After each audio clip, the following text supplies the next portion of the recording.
La ansiedad viene de algo normal que se llama miedo. Es una emoción.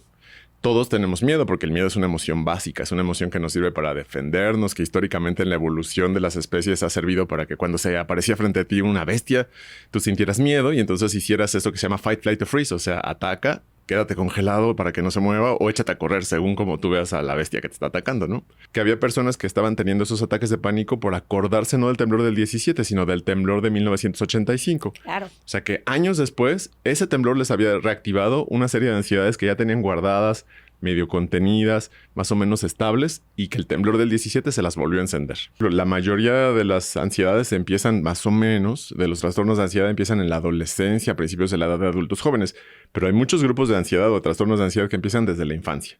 Ejemplo, las fobias. Esto es A Toda Mente, el podcast de Adriana Lebrija. Bienvenidos. Hola, ¿qué tal? Bienvenidos a un episodio más de A Toda Mente. El día de hoy vamos a tener un gran episodio. Estoy segura que va a ser de muchísimo interés para muchísima gente de ustedes. La razón es que hoy está con nosotros el doctor Francisco Meza, tipazo, buenazo, psiquiatra, que nos va a poder platicar un poco desde la parte biológica sobre todo, qué es esto de la ansiedad. Lo que a mí me llama mucho la atención y por lo que quería tener este espacio del episodio es porque últimamente en mi consulta privada, entre mi gente cercana, mis amigos, cada vez con mayor frecuencia sale este comentario de es que estoy teniendo mucha ansiedad. Es que ando ansiosito. Fíjate que creo que el otro día me dio un ataque de pánico. Oye, Adri, ¿cómo sé si me dio un ataque de pánico? ¿O es lo mismo un ataque de pánico que un ataque de ansiedad? Y hay como mucha inquietud. Y les decía, en mi consulta privada, en mis propias sesiones de coaching, de pronto noto altos niveles de ansiedad. Eso es lo que me hace, ahorita le vamos a pedir a Francisco que se presente, pedirle con todo el corazón a Francisco que en un acto de profundo amor está aquí con nosotros para compartirnos, para darnos luz, para darnos guía, de cómo podemos definir qué onda, qué es, cómo se trata y por supuesto dar un poco de guía, porque justamente en los procesos de ansiedad lo que tienes es esta idea cerrada, monotemática que te impide ver algunas opciones. Entonces aquí está Francisco con nosotros para compartirnos un poco de este tema. Francisco, gracias, bienvenido. Gracias por estar aquí, de verdad. Gracias, Adriana, por Cuéntanos, invitarme. ¿tú qué onda? ¿Quién es Francisco? Pues soy Francisco Javier Meza, soy médico, estudié medicina en la UNAM, hice mi especialidad en psiquiatría en el Hospital Fray Bernardino Álvarez. Y Lo conozco bien. Sí, es bastante conocido. Trabajé ahí desde desde el 17 hasta el 23, hasta el 20, perdón. Y después trabajé ahora en el Instituto Nacional de Psiquiatría. Okay. Me encargo de un departamento que se llama Economía de la Salud. Actualmente estoy estudiando diseño del futuro, entonces soy un psiquiatra que se mete en muchas cosas bien raras. Me encanta. Súper padres. Pero... No me parecen raras, fíjate. O sea, ahorita nos contarás un poco de qué va esto quizá, pero me parece que es lo que toca. Sí, yo también creo que en estas épocas y justamente en este momento del mundo tan complejo, lo que toca es que seamos complejos y enfrentemos así la complejidad. Sí, y me parece que es el camino para poder entender esta mirada de futuro que tiene alguien y que le genera ansiedad y me parece que es necesario, me suena. Ahorita nos irás contando de qué va. Tal cual. Francisco, platícanos. ¿Qué onda con la ansiedad? O sea, ¿por qué está tan fuerte? ¿Qué onda con esta aceleración? ¿Qué onda con COVID y sus secuelas? Mira, déjame dar este antecedente como punto de partida y de ahí te arrancas. Yo recuerdo que quizá en mis primeros 20 años de consulta privada, ¿no? Yo soy psicóloga clínica. Yo creo que si mandé o remití a alguien a psiquiatra habrán sido, ¿te gusta 5? Yo siempre exagero y digo 10, ¿no? 10 por si algo no me acuerdo. Y porque escuchaba, sí, ansiedad, pero ya, o sea, ansiedad, ideación suicida y algunos trastornos que claramente tienen que ser atendidos vía psiquiatra por el tema del medicamento. Hay mucho mito alrededor de esto. Yo no tengo ninguno. Simplemente no lo necesitaba. Si yo noto a alguien ansiosito, te he de confesar que trato de trabajarlo antes de mandártelo, Claro. ¿no? Pero creo que lo haría con cualquier cosa. O sea, oye, estoy teniendo esto, pues primero pensaría en, a ver, come más sano, me duele el estómago, pues qué tal que te cambiamos tantito, a menos que lo necesites. Y siempre pienso que si alguien, por ejemplo, tiene diabetes, pues no tiene por qué huirle a la insulina, es lo que le va a hacer bien. Así que no tengo ningún mito, ni tabú, ni nada alrededor de tener que poner o prescribir un medicamento porque el paciente así lo necesita. Claro. Y porque la salud mental es importantísima. Y doy este antecedente, y ahí ya te vas a arrancar y te vas a ir como hilo de media. Porque en la pandemia, en los primeros 6 meses, 7 meses de pandemia, además de que tenía la agenda brutalmente llena, por supuesto en lo virtual, ¿no? Híjole, es que creo que era uno sin psiquiatra, por todos los demás por psiquiatra. O sea, yo creo que en 6 meses habré mandado 20 personas. O sea, no soy la persona. Mira, yo te puedo escuchar, pero tú necesitas un medicamento. Esto es insostenible. Necesitamos por acá, por lo menos en los primeros 6 meses. Entonces, si lo comparo, digo, 20 años, 10, exagerado, 6 meses, 20. Sí sabía que estamos en el momento del mayor consumo de ansiolíticos, el mayor consumo de ansiolíticos y antidepresivos de la historia. Sí. Pero, ¿qué onda? ¿Qué pasó? ¿Qué ha pasado, Francisco? Ahora sí, ahí te va, a tu cancha. Muchas gracias. Pues justamente creo que con esa introducción estás primero contándonos que la psicología y la psiquiatría son complementarias y que en realidad solamente son el continuo de una misma situación que se atiende. Y digo el continuo porque estamos hablando de cómo transitamos desde lo normal hasta lo patológico, ¿no? Y cómo vamos haciendo la línea de atención, de tratamiento y de seguimiento. Sí, somos amigos, somos socios en la salud del otro. Debemos ser socios, ¿no? No podemos estar alejados, ¿no? Y en esa misma lógica, perdón, la ansiedad viene de algo normal que se llama miedo. Es una emoción. Todos tenemos miedo porque el miedo es una emoción básica, es una emoción que nos sirve para defendernos, que históricamente en la evolución de las especies ha servido para que cuando se aparecía frente a ti una bestia, tú sintieras miedo y entonces hicieras eso que se llama fight, flight or freeze, o sea, ataca, quédate congelado para que no se mueva o échate a correr según como tú veas a la bestia que te está atacando, ¿no?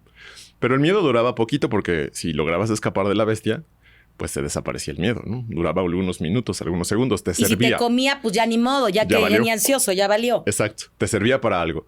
Pero lo malo es que ahora nuestra bestia se llama una deuda, o nuestra bestia se llama mi jefe, o nuestra bestia se llama lo que estoy viviendo en la situación de vida, o la bestia se llamó COVID, o la bestia se llamó pandemia, o la bestia se llamó lo complejo que está el mundo. Y cuando ves esa bestia, o cuando te topas con esa bestia, no es una bestia a la que puedas solamente huirle fácilmente y que ya se te quite de enfrente, sino que al contrario, tus pensamientos hacen que esté esa bestia presente siempre. Y entonces se está replicando, y nunca hay momento en donde eso normal que se llamaba miedo se pueda, digamos, regular, extinguir o regular. Y cuando hablabas de estos nombres, que me encantó cómo lo enuncias, y es que pueden ser grandotes o chiquitos. Claro. El tema es bestia finalmente. Claro. O sea, es como, ay, eso no te puede generar ansiedad o miedo. Claro que me genera miedo. Claro. Y de hecho, tú misma no me dejarás mentir que nosotros en la salud mental consideramos aparte de la ansiedad normal y necesaria. O sea, porque aparte de la ansiedad es necesaria para que funciones. Pero llega un momento en ese continuo de posibilidades que ya no está siendo útil, que ya más bien te está paralizando, que ya más bien te está dejando que no funciones, que no resuelvas lo que tienes que resolver y se convierte en patología o se convierte en enfermedad. Ahí es donde empezamos. Y que genera mucho dolor al individuo. Claro, es uno de los grandes dolores del alma, ¿no? Es uno de esos grandes dolores que rompen a las personas porque finalmente no tienes la posibilidad de ser tú, de ser quien eres. Entonces ahí es donde se complica el asunto. Digamos entonces que desde que sentimos miedo, nuestra biología se prendió. Se prendió significa empezamos a liberar algunas hormonas como cortisol, empezamos a secretar algunos neurotransmisores como la adrenalina, por ejemplo, que sabemos que es este neurotransmisor del miedo. Pero pues se extinguía cuando desaparecía la bestia frente a nosotros, ¿no? Y hemos aprendido a vivir con cortisol a altas dosis, lo cual es terrible. Es correcto, ¿no? De hecho, porque sí. El estrés del día a día y entonces vives, es más, haces ejercicio y generas cortisol. Es ¿no? correcto. Nada más que se está saliendo de los niveles otra vez, como haces esta línea del tiempo de lo autogestionable. Es que el cortisol es la hormona que se libera en cada condición física, es decir, del cuerpo o psicológica en la que estamos sometidos a una presión, un estrés. Y el cortisol sirve para que nuestro cuerpo se ponga listo para funcionar. Pero si todo el día estás sometido a estrés, o sea, no estás haciendo ejercicio de alto rendimiento todo el día. Si lo estuvieras haciendo todo el día, también caerías en un momento. Estaría muy mal. Claro, caerías en un momento. Sí, claro. O sea, no funcionarías, dejarías de funcionar, claudicarías en esa función. Imagínate que entonces el cortisol se está liberando todo momento porque la bestia no se ha apagado. Son muchas bestias prendidas de distinta manera. Qué doloroso. O sea, pienso yo te entiendo porque finalmente, como dijimos, tú y yo tenemos que ser socios en este acompañamiento, pero para la gente que nos ve y nos escucha, piensen qué doloroso es esto. O sea, alguien que tiene un monstruo aquí, bueno, no lo veas, volteate a la derecha, hay otro. Bueno, tranquilo, híjole, es que de frente. Bueno, pero es que está atrás de ti. Bueno, pero es que lo sientes aquí respirándote. Bueno, pues cierra los ojos y no lo veas. Claro. De todas formas, está ahí. Si no lo ves, con los ojos cerrados también lo ves, pues, porque está en tu pensamiento también. Y además muchas veces la bestia es, digamos, construida con nuestra propia observación o nuestra propia mirada. ¿A qué me refiero? Que a veces nosotros hacemos la imagen de la bestia. O sea, a veces esa bestia ni es tan dañina, ni es tan grande, pero nosotros nos la imaginamos y cuando nos la imaginamos empezamos a ser anticipados. Y este pensamiento anticipativo es muy cercano a la ansiedad. Generalmente las personas con ansiedad están pensando por adelantado todo el tiempo o sobrepensando las cosas. Y son muy preocupones y son personas que están siempre como, ¿sabes? Pensando todo lo malo que puede pasar. O sea, también existe el espectro de cosas buenas que pueden pasar. Pero ese espectro no lo piensan. Piensan todo lo malo porque finalmente se conectan con esa respuesta adrenérgica también de la ansiedad. Sí, y además se vuelve monotemático. Es correcto. O sea, no pueden incorporar otro pensamiento. Es que vamos a regresar a la evolución, al momento en que la bestia estaba frente a ti y te atacaba. Eso servía que tu cuerpo estuviera listo, insisto, para correr o para atacar o para escaparse o hacer lo que fuera. Y necesitaba que tu atención estuviera puesta en una sola cosa. ¿En qué? En la bestia. O sea, tu atención no se podía quitar, no le podías quitar los ojos a la bestia porque si le quitabas los ojos a la bestia, ¿qué crees que iba a pasar? Te iba a dar un zarpazo y de repente pues te iba a lastimar, ¿no? Entonces tenías que estar atento a ella e irte escapando poco a poquito. Pues ahora imagínate que no le puedes quitar la mirada a la bestia de ahora, ¿no? A esta bestia moderna, posmoderna. Y entonces el ojo está puesto y por más que quieras pensar en otras cosas, no puedes pensar en otras cosas. La atención está puesta encima de esa bestia. Sirve. O sea, es algo que tendría que servirnos históricamente. Eso es la evolución de la ansiedad. Sí, y es que, a ver, como bien dices, era un mecanismo útil. Es correcto. Y hoy es un mecanismo útil. Lo que lo vuelve no útil es la intensidad, ¿no? Y la intensidad te lo vas a explicar muy, muy bien tú, pero en duración, en tiempo, en donde vuelve disfuncional la vida de quien lo está sintiendo. Correcto. Ahí es cuando empezamos a diferenciar cuando hay ansiedad normal, ansiedad patológica, justamente con esos criterios que estás señalando. Uno es la duración. Si los síntomas o las molestias se me están extendiendo más de lo que esperamos que sea habitual que tengas una ansiedad, por ejemplo, si tienes un asalto, pues vas a sentir miedo. Es normal que sientas miedo. ¿Cuánto tiempo es normal que sientas miedo? Pues depende de qué tamaño estuvo el asalto, ¿no? Si fue un asalto ahí como, pues en 2 días, 3 días a lo mejor. Pero si fue un asalto feo, pues te va a durar mucho tiempo. Eso es normal y eso es esperable. Pero entonces, una es la duración, otro es la intensidad, que significa cantidad de síntomas o cantidad de síntomas que están presentando las personas y les hacen disfuncionar. Y otro es justamente qué tanto están limitando sus actividades de la vida cotidiana. Esos 3 criterios nos hacen pensar en los criterios patológicos para hablar de ansiedad. Sí, mira, yo en un temblor lo hago pésimo. Según yo, no corro, no grito y no empujo. Por dentro, corro, súper grito y súper empujo. Creo que por fuera lo regulo. Yo creo que no. Yo creo que quien me ve desfigurada, ¿no? Pero por dentro estoy sintiendo terrible. Si ponemos estos 3 criterios, ¿no? Para mí es espantoso. Pero activa toda mi adrenalina para salir en 2 segundos, porque salgo en 2 segundos. Me tiembla todo el cuerpo, pero puedo salir. No me paralizo. Si tengo que ir por mi hijo al cuarto, que me pasa, por el chiquito, que ya no es chiquito, tiene 11 ahora, pero te quiero decir que el último temblor que fue en la noche, yo llego al cuarto de mi hijo y en lo que grito a mi marido, yo cargo a mi hijo, ¿no? Cargo y subo escaleras, y bueno, para eso me sirve adrenalina pura. Claro. Pero estoy completamente clara en la bestia. O sea, que no nos caiga nada, que todo esté en orden. Pero ya. O sea, acaba de temblar. Yo no sé si ya acabé de temblar. Pero no pasa nada. Y me regreso a dormir, me vuelvo a dormir. Y si es de día y estoy trabajando, pues me regreso a trabajar. Quizá necesito decirle con el que estoy, ¡ay, qué susto! Pero regreso. Y eso es porque tu cerebro es sano, específicamente porque tu cerebro está funcionando sin ansiedad. Es decir, sentiste miedo, incluso pudiste haber sentido mucha ansiedad por esa situación, pero tu cerebro se readaptó y volvió a funcionar como tendría que funcionar. Si fueras ansiosa, no funcionaría así. Y me encanta, y quisiera a lo mejor ahí que te metieras un poquito más, Francisco, porque la gente llega con un episodio de ese. ¿Pero qué pasó después? Pues ya, me dormí, pero es que me puse muy mal. sí, pero y yo creo que tengo que ir al psiquiatra. No sé si tienes que ir al psiquiatra con eso. Platícanos un poquito. Hay eventos que lo generan, pero no necesariamente se definen como un cuadro ansioso patológico. Tal cual, la ansiedad, decíamos hace ratito, es normal, es útil, nos sirve en ciertas condiciones. Por ejemplo, si vas a hacer un examen extraordinario y si no lo pasas vas a reprobar de año, ¿cómo vas a estar tranquila? No, vas a estar ansiosa. Es normal que vayas ansioso al examen. Pasando el examen se te quita la ansiedad. Si vives una situación difícil, compleja, incluso te diría hasta, por ejemplo, salir con alguien por primera vez, vas a estar ansioso. Es normal. Pero cuando las cargamos de estas, digamos, emociones con valencia negativa, de todos modos puede ser ansiedad normal. O sea, aunque se esté sintiendo feo, aunque te estén pasando cosas, digamos, negativas o estés sintiéndote muy complicado, es normal. Sin embargo, cuando dura más del tiempo que tiene que durar, cuando la intensidad es mayor o cuando los síntomas están haciendo que no funciones, es cuando empezamos a hablar de esa ansiedad que sí hay que atender y que hay que tratar. Ayúdame con ponernos algunos ejemplos de eso. Sí, justamente retomando esta idea que ponías acerca del temblor. Fíjate que en el 2017, en el temblor del 17, empezaron a llegar, trabajaba yo en el Fray Bernardino Álvarez, hacía guardias de fin de semana, hacía 24 horas de guardia, y empezaron a llegar personas al servicio de urgencias con ataques de pánico, es decir, con una ansiedad intensa que llega del 0 al 10, de nivel del 0 o 1 de calificación hasta el 10, que es el nivel de más ansiedad que ha sentido la persona, y esto es derivado al temblor. Pero además entendí que había personas que estaban teniendo esos ataques de pánico por acordarse no del temblor del 17, sino del temblor de 1985. Claro. O sea que años después, ese temblor les había reactivado una serie de ansiedades que ya tenían guardadas, medio contenidas, más o menos estables, y que el temblor del 17 se las volvió a encender. Quiero preguntarte algo. A ver, pero no es que encienda la ansiedad que se llama temblor.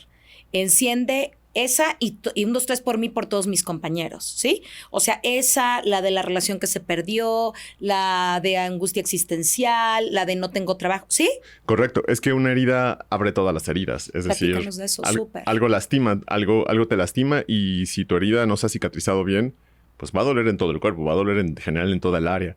Y en lo psicológico sucede lo mismo, ¿no? Esta herida que se está abriendo por el temblor, por ejemplo, activa no solamente ese temblor del 85, activa las pérdidas, activa lo mal que te trataron cuando eras niño, Sí. te pone en situaciones complicadas. Sí. Oye, dime una cosa. ¿Cómo ves tú hoy el tema de la ansiedad? O sea, en esta experiencia que tú tienes de todos estos años, a ver, está de más decir, y con eso abrí, que ha crecido muchísimo. Y por ahí, COVID, pandemia, se convirtió en un pie en el acelerador. Sí. ¿Por qué? Creo yo que COVID nos fue llenando. COVID me refiero al periodo, desde comenzar la pandemia hasta los meses siguientes. Nos fue llenando a todos de una serie de factores de incertidumbre, una serie de factores difíciles de entender, difíciles de contener, que no veíamos para cuándo se terminaban y donde dejamos de tener agencia sobre esos factores. O sea, dejamos de poder incidir sobre ellos. Sí, era de 15 días a más tiempo y más tiempo. Y si yo te tuviera que decir uno, yo pensaba en la angustia existencial y escuchaba mucha angustia existencial. ¿Y si me muero? ¿Y si me da y me muero? ¿No? Sí, y mis hijos, ¿quién los va a cuidar? Y entonces empezabas a pensar en cosas futuras, ¿no? En cosas acerca de estas situaciones futuras. Pero además hay que decir algo. La situación mundial se convirtió en compleja a partir de la pandemia. Esto sacó a luz muchos temas que estaban ahí a lo mejor guardados. Puso muchas otras incertidumbres en la mesa. No solamente el tema de la salud, sino muchas otras incertidumbres geopolíticas, podríamos decir. Hasta locales o hasta en nuestra jurisdicción, podríamos señalarlo así. Pero además COVID hizo biológicamente algunos cambios. Es decir, COVID cuando las personas se infectaban, cuando tenían síntomas neuropsiquiátricos de COVID, porque 1/3 de las personas que se infectaban de COVID podían tener síntomas neurológicos o psicológicos. Cuenta de eso, por favor, porque yo ahorita les voy a contar mi historia que fue del terror psicológicamente. Y mira que me considero, me lo decías hace rato y lo voy a tomar como un cumplido, con un cerebro sano, se me despegó el diurex. Pues tal cual, es que ya está bien medido y bien identificado que 1 de cada 3 personas que les dio COVID tenía síntomas neurológicos o psiquiátricos. Y eso se debe a la inflamación que COVID ocasionaba en el sistema nervioso central. Así como inflamaba los pulmones, inflamaba la piel, inflamaba los riñones, inflamaba también el sistema nervioso central. Y básicamente los síntomas iban desde ansiedad leve hasta ataques de pánico, hasta depresiones severas. No depresiones por la situación que estábamos viviendo, sino por los cambios biológicos que generaba COVID en esas situaciones. Hasta ideación suicida en quien nadie había tenido nunca esta condición, o hasta síntomas psicóticos, o hasta datos de demencia. Generalmente... Solo por lo biológico que generó el bicho. Sí, solo por... Exacto, tal cual, lo estás diciendo magistralmente. Y solo me por lo biológico. encanta esto porque yo te voy a decir algo. Mucha gente piensa que no es una cuestión biológica, ¿sabes? Sino déjame usar como de, ay, bueno, ya pasó la pandemia. A ver, no es párenle, ya pasó la pandemia. Es que sí hay sí hubo un daño biológico, ¿sí? Tal cual. De hecho, por favor, cuéntanos de eso. De hecho, lo biológico que existe desde incluso cuando existe el miedo. Si te acuerdas, cuando les decía yo el miedo, hablábamos del cortisol y de la adrenalina. Pero la ansiedad siempre, sea cualquier tipo de ansiedad, tiene cambios biológicos perdurables. O sea, cambios en nuestro sistema nervioso central que están, digamos, difíciles de regular o difíciles de regresar a cómo funcionaban antes. Y COVID los ocasionó también. O sea, COVID hizo esos cambios y hizo que la biología del cerebro se lastimara en las personas que lo padecieron. Insisto, eso es un tema que siempre que hablemos de salud mental tenemos que señalarlo en cualquier caso. O sea, en tu vida profesional, Francisco, hoy, en el diseño, digamos, o en la construcción, más que diseño, de la historia clínica, te preguntarías, ¿te dio COVID? Sí, de hecho es una de las preguntas que se tuvo que modificar en la historia clínica y muy francamente algunas personas identifican que antes nunca, incluso son personas que tú las hubieras conocido antes, nunca hubieras pensado que hubieran desarrollado un trastorno psiquiátrico. Sí. O sea, que no funcionaban como tal, que no había antecedentes premórbidos, que no había personalidad patológica previa, nada. Que sabían adaptarse a las situaciones, pues les dio COVID, identifican que después de COVID hubo algo distinto. Sí, fíjate que a mí cuando me dio 2 veces. Pero la primera, que además me dio por el estómago, no tenía ningún tema de secreción nasal, o sea, estaba bien. El estómago me dolió mucho y después una debilidad que, o sea, terrible, me sentí muy mal. O sea, no de hospital, no me bajó la oxigenación, pero de veras qué mal me sentía. Y recuerdo sí pensar, me estoy volviendo loca. O sea, así, porque había un pensamiento recurrente de, te valgo madres. Te lo juro. Sí. O sea, me acuerdo que, ¿qué necesitas? No me preguntes qué necesito. Si tú verdaderamente tuvieras intención de pensar en mí y ayudarme, no me preguntarías, lo harías. O sea, mi sensación era, o sea, estaba enojada y deprimida. Y son 2 emociones que cero me definen. Pasó COVID, no he vuelto a tener eso, pero yo te puedo definir así de, me acuerdo perfecto que un día, es que quería preguntarte, con todo amor, mi familia. Si quieres algo, si necesitas algo. Es que por favor no me preguntes. ¿Qué quieres que te diga? Sí, ven, sal y haz esto. No te lo voy a decir. Adivínamelo. Si tú quisieras, sabes perfecto que me encanta tomarme un café en Starbucks. ¿Por qué no me lo has mandado? No voy a bajar yo. No me preguntes si quiero un café. Hazlo. Y yo colgar y decir, ni es mi estilo, ni lo haría así. ¿Qué es esto? Sí, la verdad es que tú tienes mucha experiencia en conocerte a ti misma y conocer tu estado emocional y conocer tus pensamientos. Y tú lo pudiste identificar que esto era algo ajeno y raro que no te pasa a ti. Y pudiste observarlo y pudiste hacer algo frente a esto. Pero mucha gente que a lo mejor no tiene la habilidad o las competencias para identificarlo, porque no solemos hacerlo, porque no es algo que habitualmente las personas identifiquen fácilmente, no lo supieron. Y entonces de repente tuvieron cambios en sus maneras de funcionar, cambios en sus maneras de ser. Y como toda la situación estaba tan terrible, porque finalmente era terrible, pues parecía bastante lógico, pero no, era desde lo biológico de COVID. Incluso más o menos como en marzo, abril del 2020, empezó a salir una información que decía que la siguiente gran pandemia era la enfermedad mental. Y lo estamos viendo. 1000%. O sea, la siguiente gran pandemia es la enfermedad mental. Estamos viendo claramente como muchísimas personas, que no son las cantidades de las personas que veíamos antes, tienen más síntomas, tienen más enfermedad mental, tienen síntomas que incluso no son los de antes. O sea, se han vuelto como síntomas abigarrados en todos los padecimientos psiquiátricos en general. Incluso pacientes que sabían que tenían un padecimiento psiquiátrico, que ya estaban contenidos, que su medicamento les funcionaba bien, se descompensaron y algunos no han podido regresar a estar contenidos, ¿no? Así hizo la pandemia. Oye, fíjate que ahora me hace sentido. Yo vivo en el sur, cerca de la zona de hospitales, en la Ciudad de México. O sea, en el sur, ay, que bueno, ni saben de dónde. En la Ciudad de México, en la zona de hospitales, en el sur de la ciudad, cerca. Y sí recuerdo, fíjate, pasar por una clínica psiquiátrica que hay por ahí, que no es en la que tú estabas, y decir que no era clínica COVID. Y ahorita me está cayendo el 20. Pero ver muchísima gente. O sea, en un par de veces que tuve que salir decía, ¿qué pasa? ¿Por qué no es clínica COVID y por qué hay tanto? Seguramente por estos brotes. Y déjame preguntarte, salvo que ahorita me contestes eso, sumo otra pregunta.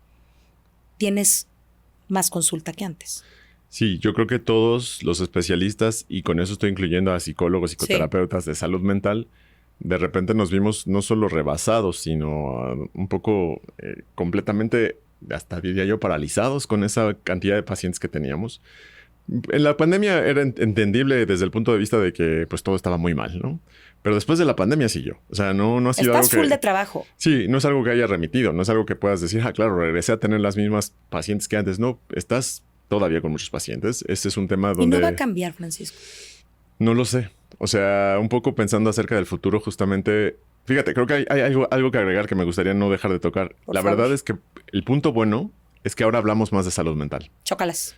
Creo que ese es un punto 1000%. maravilloso. Y eso lo hizo la pandemia también, hay que decirlo, ¿no? Creo que ahora que tengamos estos espacios, que tengamos la posibilidad de hablar abiertamente de salud y de enfermedad mental sin tanto miedo, sin discriminación, sin estigma, que identifiquemos que eso es un tema en donde tenemos que hablarlo ya.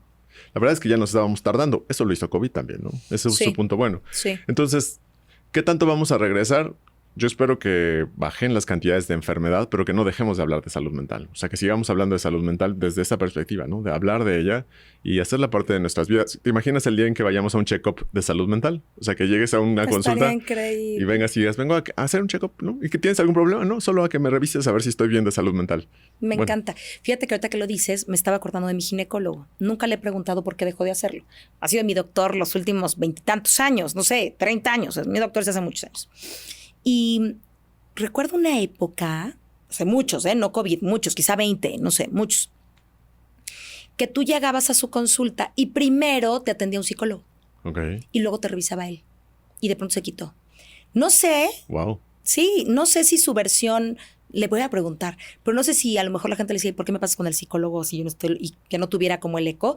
Pero creo que ese psicólogo hacía un poquito como dentro de la historia clínica, un poquito de tu revisión sobre tu salud mental. Fíjate qué interesante.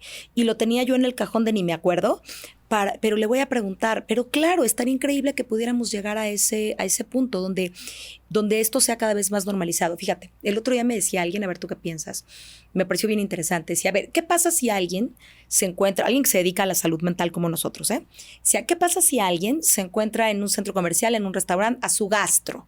Uh-huh. Gastro, ¿no? Entonces, ¿quién es mi gastro? ¿No? O mi cardiólogo. Entonces se van a saludar, o cardióloga, lo que sea, saludar y un abrazo. Y decía, ¿pero dirán lo mismo de mi psiquiatra? O se harán güeyes y quizá, no, volteate, ¿quién? No sé, güey, no sé por qué me saluda. Está cañón. Y ojalá lleguemos a ese punto donde digan mi psiquiatra, mi psicólogo, ¿no? Y quizá los psicólogos están un poquito más entran a lo habitual y lo esperable, ¿no? Sí, como que psiquiatra todavía un poco de miedo y no debería.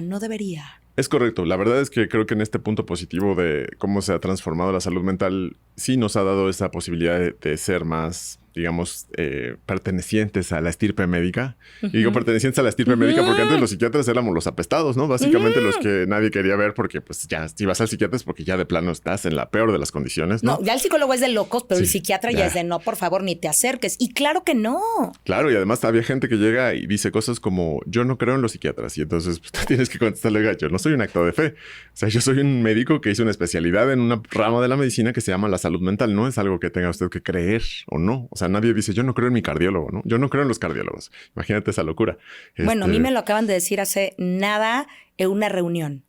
O sea, un amigo muy cercano. Y yo te juro, así de paciencia y sabiduría, ¿no? Me pedía, porque yo solo puedo y no sé qué. Y lo único que pensaba en mi corazón era, qué bueno. Pero no digas esto porque quizá alguien, por este comentario, no se atreva a decir, yo quiero ir, yo lo necesito. Claro, pero fíjate, creo que ese comentario de tu amigo, entre comillas. No, sí es, te lo juro. Bueno. Más bien creo que tenía ahí algo que no ayudaba. A lo mejor unas cucharadas de más que no ayudaban. Pero si las cucharadas permitieron que lo dijeras porque es real. Tal cual, porque lo sentía. Pero justamente eso creo que es lo que muchas veces hace que la salud mental sea compleja de entender como una vivencia propia. Es que esto que estabas sintiendo con respecto a la ansiedad no eres tú. Esto que estás sintiendo con respecto a la ansiedad es algo que está, digámoslo así, extra, que está haciendo que tú funciones mal. Como toda enfermedad. Métete en eso, por favor. Qué belleza. Por ejemplo, la diabetes que tú padeces no eres tú, ¿no? Aunque digas soy diabético, no es yo, Francisco, soy la diabetes. Eso es algo diferente, ¿no? En cambio, yo, Francisco, tengo ansiedad o padezco ansiedad. Suena muy parecido a yo soy ansioso. Suena muy parecido a yo estoy fregado. Porque yo, mi identidad, mi conciencia, mi ser, mi diferencia, lo que me hace único, ya se volvió ansiedad. Fíjate cómo el tema de que las patologías mentales estén en la conciencia o estén en la identidad de las personas hace que nos cueste mucho trabajo diferenciar la enfermedad de lo que sí somos, de recuperar nuestras partes sanas. En cambio, si tienes diabetes es muy fácil. Lo dices. Es que creo que así se tiene que hacer, porque justo si no las recuperas no vas a poder trabajarlas, ¿no? Y además, hasta el peor paciente, hasta el paciente más enfermo, y te estoy contando el señor que oye voces y que está fuera de un hospital psiquiátrico vagabundeando, hasta él tiene una parte sana que hay que buscar siempre, ¿no? Y que hay que tratar de identificar, porque solo así vas a poder atender a ese paciente. Bueno, pues esa parte sana, esa siempre tiene que estar y siempre va a estar. O sea, insisto, hasta en la peor persona que está peor, fíjate, ve como dije eso, en la peor persona entraría un criterio moral, ¿no? O sea, parecería que estamos hablando de la peor persona es alguien malo. No. Debo decirlo correctamente. La persona que está más enferma de todas tiene una parte sana. Y entonces con las patologías psiquiátricas cuesta trabajo diferenciar el yo, la identidad, y cuesta trabajo decir que alguien me ayude con esto. Porque entonces parecería que te tienen que ayudar con quien tú eres, con quien tú formas parte de la vida, con quien tu existencia. En lugar de ayudarme con el dolor de estómago que tengo. Exacto. Sería ilógico pensar que tienes una colitis o que tienes una úlcera gástrica y que digas, yo solito voy a poder con esa úlcera gástrica, ¿no? O decir, soy úlcera gástrica. Soy úlcera gástrica. Cualquiera de las dos situaciones sería ilógica. O te tienes una fractura, sería ilógico decir, pues que se me vaya quitando sola porque yo puedo. Pues no, o sea, tienes que hacer algo y alguien tiene que tomar ese papel de acompañante en ese proceso terapéutico, de guía, solo por sus conocimientos, ¿eh? Y sus conocimientos no van nada enfocados a si tú eres buena persona o mala persona, si tú eres una persona mejor o peor, o si tienes que cambiar algo de tu manera de ser. Es un conocimiento técnico con ciertas competencias sobre el brazo que está fracturado para que funcione bien. Pues lo mismo hacemos los psiquiatras y los psicólogos, ¿no? Trabajamos en eso. Y quiero sumar algo bien lindo que estoy viviendo en esta experiencia contigo y que me encantaría que quien nos ve y nos escucha lo tenga como súper en mente y en corazón. Es que, a ver, hay de todo. O sea, hay psicólogos del terror. Claro. Hay ortopedistas del terror. Claro. ¿Sí? Hay cardiólogos del terror. Claro. O sea, a mí me han contado historias y cardiólogos puede decir eso, pero puede decir cualquier especialidad, ¿no? Donde de pronto me dicen, es que me dijo... Te quedan 2 segundos. ¿Qué? Es que estaba yo ahí y me dio el diagnóstico así. O sea, hay cosas terribles en todas las ramas. Y en ¿cierto? Todos los servicios. Y en todos los servicios, ¿no? Comida súper echada a perder, con una súper buena. O sea, en todas. Pero hay algunas que tienen como otra vez, regresemos como este estigma. Y entonces, el psiquiatra frío que solamente tiene una... ¿Cómo le llaman a tu de recetas? Como tu libretita, recetario. Tu recetario, gracias. Ajá. Donde, sí, tómese eso y vayas. Y yo creo que eso también se ha transformado. Seguramente hay los que son así. Pero también pensemos que exista esta calidez como la que tienes tú, donde cada vez hay más psiquiatras sí conectados, no solamente con la parte dañada desde lo biológico, sino más preparados. Por eso cuando decías, y estudio todas estas cosas, claro, no es solamente, estoy estudiando una rama más de lo clínico y lo patológico en la enfermedad, sino en el entendimiento de la persona. O sea, me parece que los que estamos puestos en salud mental, cada vez estamos haciendo nuestros mejores esfuerzos por ser más empáticos con esto que está ocurriendo. Y me encanta verte así, expresándote así, que la gente que nos ve y nos escuche, te escuche con esta calidez con la que te escucho yo, y que me parece súper esperanzador en la versión de verdad, de ir con el psiquiatra. O sea, no es alguien que no te va a preguntar cómo estás y te va a decir, ¿le duele? Ok, ahí le va una aspirina y aquí el equivalente ahí te va un ribotril o lo que sea. No, es algo mucho más profundo. Pero te cuento una parte histórica. Creo que esa narrativa es los psiquiatras intentando parecer médicos.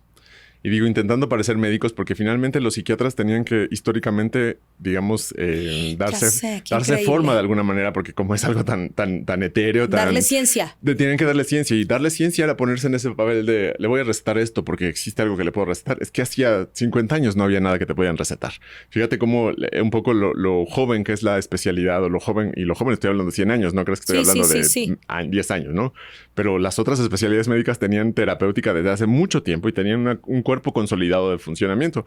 Antes, pues finalmente es que el maestro Freud en 1800 aprendió con hipnosis, y no tiene nada de malo la hipnosis, y habrá quien le funcione bien y habrá técnicas que funcionen bien. Y hoy aún funciona y existe. Claro, pero si pensáramos que solo la hipnosis es salud mental y que solo a través de hipnosis vas a poder corregir y que la hipnosis es ¿sabes? Como esta parte mística, pues no es. Incluso hay trastornos que no deberías, y que me perdonen, no estoy faltando al respeto en nada, pero que la mejor camino no es el psicoanálisis. Claro, tal cual. ¿Sí? Y además cada vez nuestra sociedad y nuestro conocimiento médico y psicológico se ha convertido en científico. Eso quiere decir que científico significa que lo tenemos que comprobar varias veces con un cuerpo de personas que más o menos les pase lo mismo, pero aún así tenemos que saber que no todos funcionan igual.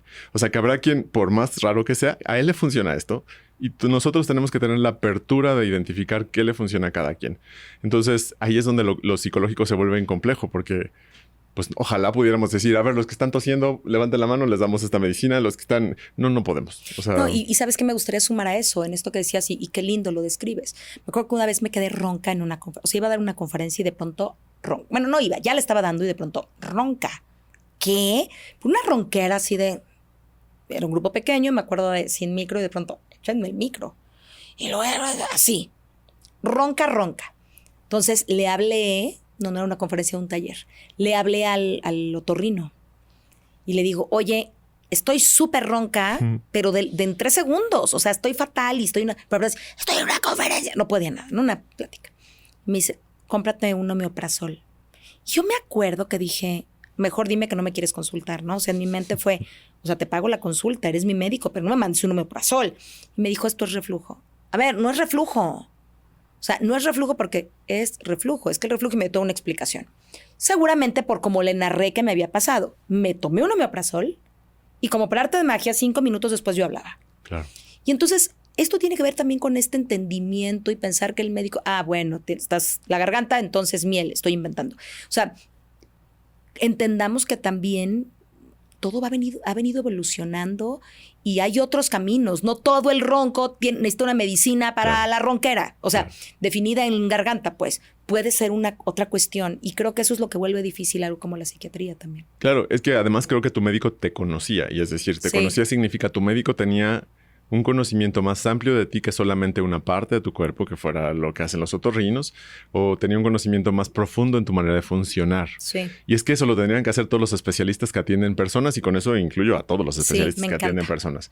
Es decir, primero conocer a la persona y saber quién es la persona que está frente a ti. Solo así vas a poder identificar, y por esto estamos hablando de esto, que la ansiedad, estos síntomas que estás sintiendo no son la persona. O sea, que estos síntomas en específico los puedes identificar, tratar y puedes estar enojado con ellos y puedes molestarte con esos síntomas y pueden caerte muy gordos y puedes a veces decir otra vez la ansiedad, ¿no? La puedes decir, en estos micrófonos aguantan la pinche ansiedad. Otra vez la pinche ansiedad y otra vez el paciente está sintiéndose ansioso y te puede molestar. Te molesta la ansiedad del paciente, no te molesta el paciente.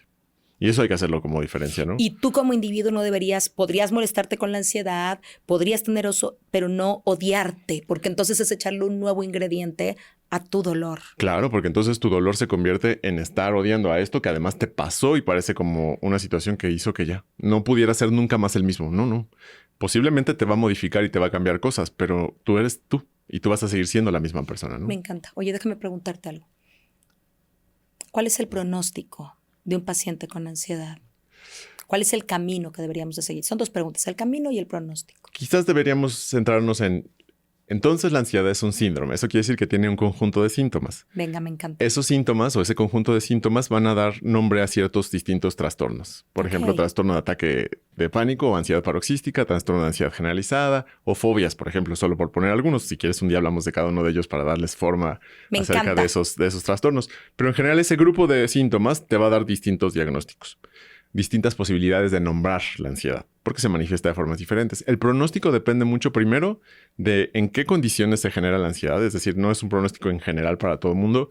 Segundo, qué tan intensos están los síntomas. Tercero, qué tanto está rompiendo la funcionalidad de la persona. Ahí tenemos que evaluar su discapacidad, un tema hablando de si de repente se inhabilita. Y eso nos hace pensar en las competencias y en las habilidades de adaptarse de las personas. Justamente eso nos va a dar también forma del pronóstico. Y finalmente, qué tanto pueda seguir un tratamiento, qué tanto el tratamiento sea correcto, qué tanto el tratamiento lo continúe durante un tiempo suficiente, porque ese tema tendrá que ser otro tema también interesante. Sí. El tiempo suficiente no es que te tengas que tomar un medicamento por la eternidad. Exacto. Es un tiempo suficiente, significa, pero ojo, a lo mejor un antibiótico el tiempo suficiente son 7 días. Y a lo mejor en un padecimiento de ansiedad el tiempo suficiente son 6 meses. No te estoy diciendo que para siempre. Claro que si te digo 6 meses comparado con los 7 días de un antibiótico... Es para siempre. Tú dices, es muchísimo tiempo. ¿Por qué 6 meses? ¿Me vas a hacer dependiente al medicamento? Oye, es que el cerebro tarda 6 meses en hacer los ajustes suficientes para recuperar el nivel de cortisol que tenía antes de la ansiedad. Así es de lento el cerebro, yo no tengo la culpa, ¿no? Me encanta. Si lo hiciera rápido como los antibióticos matan a un bicho, pues bueno, lo hacen en 7 días y se acabó. Es que esto no es un bicho. No es un bicho, es una función que se desreguló y tú tienes que ir empujando poco a poquito ese funcionamiento para que se vuelva a acomodar como estaba antes. Sí. Y después ver cómo está. O sea, después quitar el medicamento y ver si ya se reguló solito. Y a lo mejor no se reguló solito. Y entonces tienes que decirle, ¿qué crees? Ahora te lo tengo que dar por 6 meses más, quizás un año. Pero eso es porque viste que no se reguló. Claro que eso suena terrible porque entonces pareciera que ya ahora no puedo vivir sin el medicamento. No, es que antes no vivía sin el medicamento. Y un poco el medicamento hace que funciones mejor y estamos probando tú y yo si el que te demos el medicamento logra empujar a tu cerebro y darle el empujoncito suficiente para que tu cerebro jale solo. Me encanta. A lo mejor así es como lo tenemos que entender mejor. Me encanta. Fíjate, porque desde mi trinchera, ves que incluso cuando empezamos me dijiste, tienes claro los 3 puntos, ¿no? Sí. Y eso hago. Para mí lo que me hace decir, por favor, te voy a dar este dato y vas a ir con Francisco, ¿no? Es lo disfuncional. Para mí es como un criterio medular. Todavía intento jalonear con lo otro, ¿sabes? A ver, y si hacemos esto y abrir mi caja de herramientas y decir, voy a experimentar, voy a probar, va mejor, Pero cuando toco disfuncionalidad, no me levanté, no fui, me tuve que ir, ¿sabes? Esto me frenó. No, ahí digo, no tenemos que buscarle más. O sea, claro, ahí tú harás la otra clasificación. Y cuando yo te decía pronóstico, creo que lo acabas de contestar muy bien. O sea, el pronóstico no es la medicina eterna. Eso era lo que quería que nos contestaras. Porque de pronto la gente es que y si lo toca tomar por la eternidad, a ver, no va a pasar, pero ¿no te sientes mejor? O sea, pensemos que el escenario es sí, no va a pasar, pero sí, por la eternidad. Ok, ¿qué crees? ¿A poco no te sientes mejor que sin el medicamento? Si la respuesta es sí, pues que sea por la eternidad. Una amiga mía me decía hace no mucho y me dio tanta risa. Se me da tanto coraje no haber descubierto la pastilla de la felicidad antes. Claro, porque a veces hay también una resistencia profunda del individuo, donde una cosa es que aceptes que no eres la enfermedad y que la tienes aquí, pero la otra es que te duela todo el día y digas, bueno, vamos a aprender a vivir con este dolor. No, así como no podrías vivir con dolor físico frente a una enfermedad, no deberías vivir con dolor emocional. Es que por eso el paradigma de la psiquiatría es el paradigma de la medicina, es decir, de la medicina en general. Si tú tienes diabetes, que es una enfermedad crónica, primero tienes que hacer ejercicio y tener una dieta para que tu diabetes esté bien controlada. O sea, tienes que hacer cosas tú para que la diabetes esté bien controlada. Te tienes que tomar la medicina y te tienes que poner la insulina y tienes que hacer lo que te dice el médico. Sí, es cierto. Pero aunque lo hagas muy bien, si tú no haces tu ejercicio y tu dieta, la diabetes no se va a controlar muy bien. Fíjate cómo en ese paradigma médico, justamente ahí es donde la psiquiatría toma una forma muy clara. Tienes depresión o tienes ansiedad en este caso, ¿no? Hay cosas que tienes que hacer tú. Algunas, no todas. Algunas corresponden a los síntomas que tendremos que corregir y a veces los síntomas se vuelven crónicos, como en la diabetes o como en la hipertensión. Y a veces esos síntomas crónicos necesitamos tomar un tratamiento siempre, toda la vida. No porque tú seas una mala persona, no porque seas débil, no porque seas insuficiente, no. Porque tienes una enfermedad crónica. Y las enfermedades crónicas no se quitan cuando tú dejas de tomar el tratamiento. O sea, si te lo dejas de tomar, te vas a complicar y vas a tener los síntomas de nuevo. Tal cual. Me encanta. Déjame preguntarte algo. Pensemos en estas enfermedades crónicas. Tú regrésame si me dices, no, Adri, no lo tendríamos que meter. Pensemos en algo que se considere enfermedad crónica, la que sea. Ya sé que estamos hablando de ansiedad, pero la que sea que entre dentro del criterio de la salud mental, ¿no? Que tú tuvieras que decir, tienes que tomar esta pastilla. ¿Qué hay de malo en eso? Claro. Y de hecho, justamente retomando el tema del pronóstico, de todas las enfermedades de la salud mental, de las cuales hay muchas crónicas, como la esquizofrenia, el trastorno bipolar, como ciertos padecimientos severos, la ansiedad es la que tiene mejores tasas de remisión con el tratamiento farmacológico. Eso quiere decir que de todas, la que más mejora, la que mejor se corrige, la que más síntomas se corrigen y la que las personas pueden incluso dejar de tomar los medicamentos, es la ansiedad y todos sus trastornos. En comparación con la esquizofrenia, en comparación con el trastorno bipolar, que son enfermedades severas, enfermedades mentales severas, que tienen mucho índice de deterioro, en donde las personas se van lastimando poco a poco y pueden incluso a veces no poder mejorar nunca, ¿no? Sí. Oye, a ver, dime, ¿qué tendría que ver?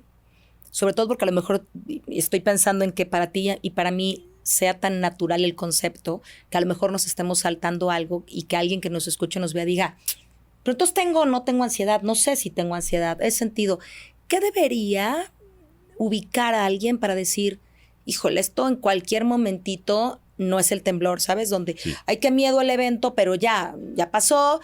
Ay, Dios mío, qué susto. Regresando a eso, solo por poner el ejemplo. Pero ya, o sea, me toca dormir, mañana tengo que trabajar, igual y estoy 2 días sintiendo, es la alerta, te voy a decir olímpica, hazme el favor. Es la alerta sísmica.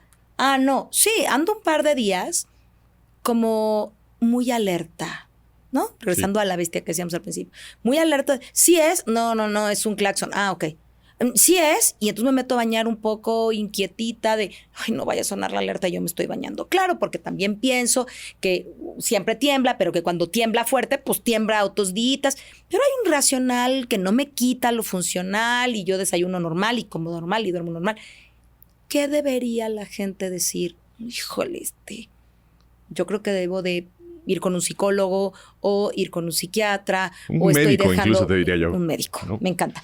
Pero tengo que hacer algo, no puedo seguir dejando que esto se vaya acumulando y metiéndolo abajo del tapete como, ay, bueno, no es todo el tiempo, ¿sabes? Sí. No, a ver, esto se te va a salir de control. ¿Qué debería poner atención? Fíjate, a manera de sumario, entonces, la ansiedad no es el estímulo que la desencadenó. La ansiedad son los síntomas o el síndrome, el conjunto de síntomas que está generando molestias. Me encanta. Los síntomas están en 3 esferas principales. Las esferas del cuerpo o lo somático, las esferas emocionales y las esferas cognitivas o del pensamiento. En el cuerpo, la ansiedad es una gran evasiva, una gran evasora que se disfraza de cualquier cosa. Entonces puedes tener síntomas como taquicardia, que te late rápido el corazón, palpitaciones, que te falta el aire, que se te oprime el pecho, que se te revuelve el estómago, que tienes diarrea, que tienes náusea, que tienes estreñimiento, que te sudan las manos, que te sudan los pies. ¿Qué te estoy Insomnio. Te estoy diciendo síntomas que parecen bien raros porque parecen de todos lados. Y de hecho, si con eso... Que se te cae el pelo. Que se te cae el pelo, que te arranca te muerde las uñas, que te estás bien jalando los pellejitos. Un montón de síntomas físicos. Si tú vas con cualquier especialista, es muy posible que si vas con un cardiólogo, el cardiólogo te tome sus estudios, te haga un electrocardiograma y acabe diciéndote, no tienes nada de aquí. Si vas con un endocrino, te hace estudios y te va a decir, no tienes nada de aquí porque no identifican lo que está generando eso. Pero son síntomas físicos. La diferencia es los síntomas emocionales que tienen que ver con miedo, que tienen que ver con angustia, que tienen que ver con la habilidad emocional, que es que tus emociones están muy superficiales o muy volátiles, que fácilmente te enojas, que fácilmente te molestas, por ejemplo. También incluso... Que lloras ante la menor provocación. Que lloras ante la menor provocación, que notas que tu estado de ánimo se ha modificado, que estás mucho tiempo anticipándote a las cosas que pueden pasar, ¿no? Esa me encanta y creo que es bien importante, deberás poner atención ahí. Parte de la ansiedad es este futuro catastrófico permanente, con una anticipación permanente, y yo siempre digo con una visión que se va acortando, cerrando, monotemática. Es correcto. O sea, el tema es el agua, nos vamos a quedar sin agua, vamos a quedar sin agua, es que nos vamos a quedar sin agua, es que ¿qué vamos a hacer en un mundo sin agua? Y no puedo salir de ahí. Y entonces con eso vamos a la esfera cognitiva, a todos los procesos de pensamiento que se alteran o se lastiman en las personas que tienen ansiedad. Y esto es, la atención está fija en una sola cosa, que es tus síntomas, tus pensamientos, tus molestias, y por más que pase algo afuera, no puedes quitar tu atención de tus síntomas, tu cuerpo, tus molestias, y se regresa tu atención ahí. Tu memoria se lastima un poco porque estás pensando que crees todo el día, tu cuerpo, tus síntomas, tus molestias, y no sales de ahí. Y además, por ejemplo, siempre estás anticipándote, siempre estás preocupándote. Las preocupaciones son uno de estos grandes síntomas cognitivos de la ansiedad. Preocupaciones como estar pensando, ¿y cómo le voy a hacer? ¿Y cómo voy a hacer esto? ¿Y cómo lo voy a resolver? Cuando la respuesta sencilla es, ya veremos. Y me encanta tu corporalidad. O sea, la gente que nos escucha no podrá verte, pero nos puede ver, nos tiene que seguir. Pero es esta corporalidad como hasta un poco encorvada, como un poco de mucho movimiento en lo mismo. Y yo creo que también valdría la pena ver qué piensas, no normalizar algunas cosas. Ay, desde chiquitos así. Y a lo mejor sí, pero eso no lo normaliza. Fíjate, eso te diría, desde chiquito tiene ansiedad. Correcto. Y normaliza es que, ok, a lo mejor no cae en lo disfuncional, pero valdría la pena hacer ahí una revisioncita porque ahí trae un polvorín. O sea, viene un estímulo que lo saque un poquito de ahí y nos lo va a brincar al otro lado. De hecho, te pongo un ejemplo. La mayoría de las ansiedades empiezan más o menos, de los trastornos de ansiedad empiezan en la adolescencia, a principios de la edad de adultos jóvenes. Pero hay muchos grupos de ansiedad o trastornos de ansiedad que empiezan desde la infancia. Ejemplo, las fobias. Entonces, una fobia social, por ejemplo, que te paras frente al pizarrón y en el momento en que estás a punto de hablar al público y de decirle a tus compañeros la exposición, te paralizas y no puedes ni hablar. Y todo el mundo te ve con cara de, ay, qué tonto. Pero no puedes decir ni una palabra y dejas de funcionar. Eso es una fobia. Es un trastorno de ansiedad, específicamente desencadenado por el estímulo de pararse frente a los demás para hablar. ¿Desde cuándo lo tuviste? Desde los 7 años. Y nunca se te quitó, pero fíjate, por ese padecimiento no te llevan a un psiquiatra fácilmente. O sea, puedes pasar toda tu vida académica, toda tu vida profesional con ese síntoma. No, y trunca tu carrera laboral, claro, porque entonces de pronto es, híjole, es que necesito hacer una presentación para bla, bla, bla, o estar con ahora las empresas transnacionales, con Global, y tengo que hacer no sé dónde, y tengo que hacer el business case que voy a exponer para llegar a la siguiente posición. No vas a poder. Claro, no es alguien que va a dar el pitch de 5 minutos en el elevador, ¿no? O sea, evidentemente no va a funcionar así. Pero fíjate cómo entonces eso lastima lo que la persona piensa de sí misma. Claro, autoestima porque y se otras define cosas. como en eso, ¿no? Y entonces como no hay quien le diga, oye, tú no eres esto. O sea, primero tú no eres esto, tú eres muchas otras cosas, ¿no? Y hablando particularmente de eso, fíjate qué valioso el tú no eres esto. Yo suelo decir, no te preocupes, no eres eso. Porque además, ¿qué crees? Particularmente hablar en público es la fobia número 2. Sí, tal cual. ¿No? O sea, a la gente le da terror hablar en público. Entonces, trabajemos en eso porque tú no eres eso. Claro. Y hablemos qué pasa con eso. Pero hay gente que no puede y además de ahí hay muchas otras cosas que lo van devaluando alrededor. Y Y que fíjate, genera otros trastornos, otros síndromes. es muy interesante, pero ahí regresamos a lo crónico. Ahí estamos viendo como algo que empezó siendo un hecho, una situación de un día, como el día que cuando tenías 7 años ibas a exponer y te paralizaste.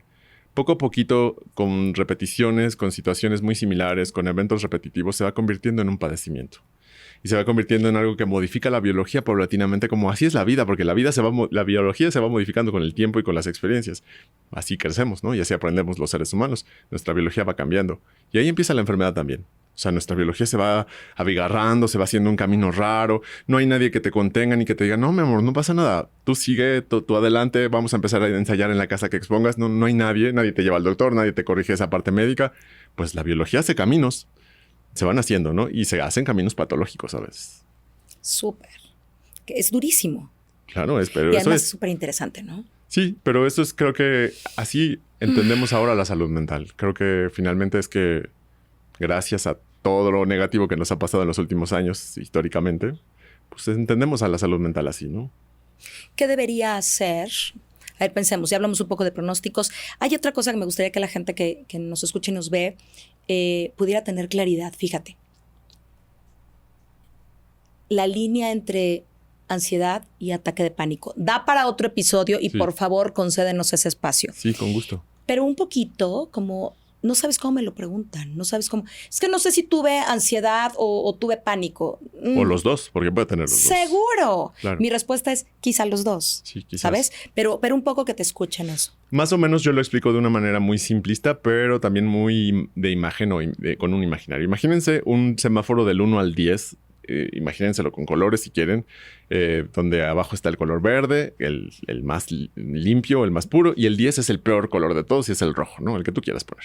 Vamos a poner que la ansiedad está entre el 0 y el 10. Normalmente yo creo que los seres humanos, y cuando menos los seres humanos que vivimos en la Ciudad de México, no estamos en 0. O sea, no estás como en un estado zen. No, porque además si no, no podrías funcionar y manejar, pues tienes que estar alerta y viene la bestia del coche que se te va a atravesar. Tal cual, o sea, tu punto. ansiedad está como en 2, 3. Cada quien tendrá el número en el que está su ansiedad. Sí, que genera su cortisol necesario para ponerte pilas. Claro, llegas a tu casa y a lo mejor eso baja a 0, 1 y a lo mejor, porque a lo mejor no. O sea, a lo mejor tu casa se pone peor, pero bueno, se sube. Vamos a decir que está como en el del 0 al 3, podríamos decir que es normal. La ansiedad generalizada es cuando del 0 está en el 5 de manera continua, 5, 6, 4, 5, 6. Piensen que la biología es dinámica.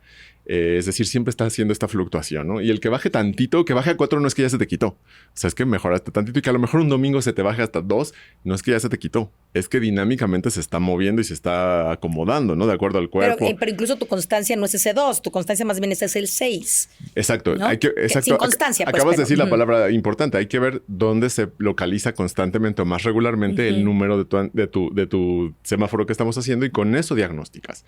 Entonces, si está más o menos como en 5 o 6, yo creo que ya es alguien con ansiedad generalizada. Sí. ¿No? A ver, defínenos generalizada. Generalizada sobre todo para que lo significa la entiendan. mayor parte del tiempo, la mayor parte del día, la mayor parte de los días. Sí, porque la gente me ha dicho, es que no es generalizada, porque no la siento en todo el cuerpo.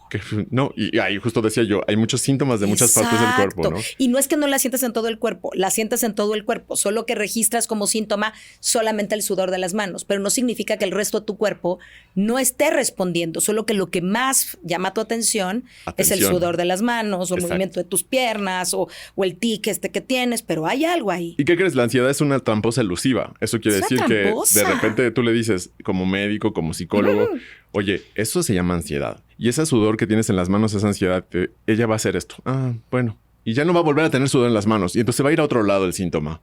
Y de repente se va a localizar en las palpitaciones. Y entonces va a empezar, ¿qué crees? Ahora siento como que me va a dar un ataque al corazón. Y yo siento que me va a dar un infarto. No, mira, dar un infarto. ¿No será que es un infarto? Porque en mi casa hubo infartos, ¿eh? Porque ¿sabes? Claro, o sea, empiezas a tener la atención puesta en todo lo que tiene que ver con eso. Y entonces vas al cardiólogo, te hace electrocardiograma y te dicen, no tienes ni riesgo de tener infarto. Ah, se quita. Pero la ansiedad está puesta. Y entonces la ansiedad prendida se va a ir a otra parte. Es muy elusiva. Siempre se está escondiendo. Siempre está buscando nuevos lugares donde localizarse. Mira qué bonito lo dijiste, porque la pusiste como, a ver si lo entiendo bien, como, sí, está buscando no irse y está encontrando otro lugar. Y dijiste como, hasta bonita lo pusiste tú, como de, no, espérame, déjame encuentro otro lugarcito, ¿a qué cuerpo me voy a ir? ¿No? Es muy viva para eso, ¿eh? Claro, O sea, yo la pongo más macabra, pero me gusta más tu mirada. Yo siempre digo, no, esta es perrucha y lo que está viendo es con qué te friega más. Pero me gusta más tu mirada, porque creo que le pone como un entendimiento y una forma. Me gusta más de veras tu mirada, como más de, pues de enfermedad. La mía la pone de cabrona. y sí es cabrona y sí, pero no podemos darle el poder a ella. Correcto, creo que yo la pongo más perrucha, más empoderada. Sí. Y la otra es como más, pues no se quiere ir, o sea, no sabe a dónde irse. Me parece que es una mirada más amable. No sé si le estoy narrando bien. Es correcto. Pero me gusta cómo lo enuncias tú. Incluso creo que es una mirada que te permite saber que tienes que jugar a encontrarla. Y jugar a encontrarla se va a esconder, ¿eh? Y se va a esconder a veces en un pensamiento. Y yo les digo a veces a los pacientes, y esto que te dije ahorita te está tranquilizando y te está haciendo sentir tranquilo, pero al rato cuando llegues a tu casa vas a empezar a sentir, ¿será que Francisco dijo la verdad? ¿Será que Francisco sabe? ¿Será que Francisco tiene la idea bien correcta? ¿O será que tengo que ir con otro psiquiatra? Sí, veo a Francisco muy ligerito. Exacto. Es que Francisco no usa corbata. Es que, ¿no será que tengo que ir con el doctor fulanito que cobra tanto? Así pasa. Y la ansiedad se esconde en muchos lugares y es muy hábil para esconderse. Pero ve otra vez, ve qué lindo. A lo mejor tienes que jugar a encontrarla. Mi versión, y la voy a corregir a partir de hoy, y te lo agradezco profundamente, es que creo que quizá cuando la enuncio como yo la vivo, no en mi cuerpo, sino en mi narrativa de acompañamiento, es como es tan canija, sin decir tenle miedo, creo que también le digo tenle miedo, y entonces sin la palabra, no sé si me explico, pero quizá eso a veces puede no ayudar tanto. O sea, lo que digo es, ok, hay que asumir que es perrucha y que va a encontrar otro camino. Me gusta más que pensar, jugamos a encontrarla. Y es que ¿sabes qué pasa cuando jugamos a encontrarla? Que incluso si se volviese crónica, porque se puede volver crónica, pues sabes más fácil que es alguien que te va a estar acompañando siempre. Y a quien siempre tienes que estar jugando a encontrarla. O sea, que tienes que decir, ahí estás otra vez. O sea, ya te encontré otra vez. Ahora te estás metiendo en que si guardo las cosas en el cajón de esta manera o de esta otra manera. Pero tienes que identificarla con sus formas. Y tienes que saber que sus formas son solamente diferentes, pero es la misma. Me encanta. Y la generalizada entonces es un poco lo que yo digo, me gusta cómo lo explicas de en qué nivel estás, ¿no? Sí, tuviste un 2, fine, no se quitó. O sea, porque mañana, al día siguiente tuviste 6. Y sobre todo, te puedes relajar. Es decir, puedes tú propositivamente, de manera voluntaria, decir, a ver, ya para. O sea, hoy estoy en 5, voy a relajarme, me voy a tomar mi día del libre hoy, voy a descansar, me voy a dejar de preocupar. ¿Lo puedes hacer? Si no lo puedes hacer, es generalizada. O sea, porque dormir, descansar, jugar, ir a jugar fútbol, hacer lo que te guste, no pensar tanto en eso, ¿lo puedes hacer? No lo puedes hacer, ya estamos hablando del terreno de lo generalizado, porque siempre estás con la atención puesta. Y ahí lo pasamos a lo patológico. Ahí entra lo patológico, justamente. Y el ataque de pánico sería el momento en donde la ansiedad llega al número 10, a la peor ansiedad que has sentido en tu vida. Generalmente son poquitos momentos que dura el ataque de pánico, dura minutos. Claro que se sienten como horas o días, ¿no? Porque duran poquitos minutos, porque el cuerpo y su función... No podría aguantar más. No aguanta más de unos minutos. Aguanta 15 minutos y caen los neurotransmisores. Se dejan de funcionar en ese momento. Claro que te quedas todo tembloroso. Cansadísimo. Cansadísimo y peor, te quedas esperando cuando llega el siguiente ataque de pánico. Que eso es lo peor de los ataques de pánico. Te quedas, ¿y si me pasa manejando? ¿Y si me pasa con los niños? ¿Y si me pasa en la alberca cuando estoy nadando? ¿Y si me pasa cuando estoy en el avión? Bueno... Entonces, ¿qué crees que te va a pasar? Tu ansiedad, si estaba normalmente generalizada en 4, con esa anticipación va a estar generalizada en 7 todo el tiempo. Y digo, Y eso acelera la posibilidad de que resurja el ataque de pánico. Claro, está en 7, no está en 0, no está en 1. ¿La gente se muere en ataque de pánico? Nunca. O sea, la frecuencia de una persona que digo, haya... habrá, ¿no? Pero, claro, seguramente habrá quien, pero sí creo que el nunca. Pero es nunca la respuesta. Y lo digo porque estadísticamente, porque en la medición de las personas, la gente no se muere en un ataque de pánico. Te voy a decir una cosa horrible comparativa. ¿La gente se muere teniendo sexo? A veces, ¿no? O sea, diríamos... Bueno, pregunta como agua para chocolate fue en la que se murió, claro, ¿no? Que yo decía, pasado. qué trauma, no lo hagan, por favor. Ha pasado, sí ha pasado. Yo tengo que decirte, ¿ha pasado que alguien se muere en un ataque de pánico? Sí, ha pasado. O sea, ha pasado, es estadísticamente no significativo. Claro, se siente feo, se siente horrible. Estoy sintiendo mucha intensidad, estoy sintiendo muchas cosas en mi cuerpo. Sí, déjalo que pase. O sea, no estás poniendo la atención. Déjate, suéltate, déjalo que pase. Si le estás poniendo atención, no se van a ir, ¿no? O sea, de entrada, no es eterno. No es eterno. ¿No? Y miren, yo lo digo cuando alguien lo padece, no te preocupes, esto no es eterno, va a pasar. Suéltate. Y va a durar poquito. Suéltate, déjate sentirlo. Y sé que el poquito no es poquito para quien lo está viviendo, Claro. pero no va a pasar de 15 minutos, 20, yo creo, porque de veras el cuerpo no aguantaría. Y la otra es que me estoy muriendo. No te vas a morir. ¿Qué le recomendarías a la gente que empieza con esto? Por lo menos en lo que llega contigo, en lo que llega conmigo, en lo que la mando contigo, ¿no? Sí. ¿Qué hago? ¿Cómo vuelvo a mí para poder...? Yo tengo mis técnicas, sabemos si se parecen, pero vamos construyendo. Quizás lo primero que les recomendaría sería oír tu podcast y ver tu podcast continuamente. Eso creo que sería Venga. primero. Es decir, tener conocimientos Sí, acerca de sí, salud sí, mental, ¿no? sí. Alfabetizarse en salud mental. Eso es muy importante siempre, todo el tiempo. Creo que eso les da qué a las bonito. personas constancia, conocimiento de sí mismos, ¿no? Conocimiento de su funcionamiento. Te quiero en mi vida, Francisco, ¿eso es posible? Sí se Por puede. favor. Sí, te quiero en mi vida. Segundo, justamente que cuando estás teniendo estos síntomas sepas que es una enfermedad, que no eres tú. O sea, que es algo que es igual que la diabetes o la hipertensión y que sepas que esto que te está pasando no tiene por qué seguirse siempre, que no es una condena, que no es una situación que ya valiste, ¿no? O sea, ya. O que te mandaron al psiquiatra, ya valiste. No, no, no. Es una enfermedad. Esa enfermedad la vas a atender, la vas a tratar de regular y la vas a tratar de quitar. Ese es el objetivo. ¿Por qué es importante hacer esta diferencia? Porque insisto en esta idea de que a veces las personas piensan que ya se enchocó algo en mí, ¿no? O sea, ya me torcí, ya me pasó algo que ya no voy a tener vuelta atrás. Pero quiero irme una rayita atrás. En el momento del ataque de ansiedad y de pánico. Fíjate que creo que a eso sí hay que decirlo. El momento de la ansiedad, del ataque de pánico, es el peor momento para intentar hacer algo.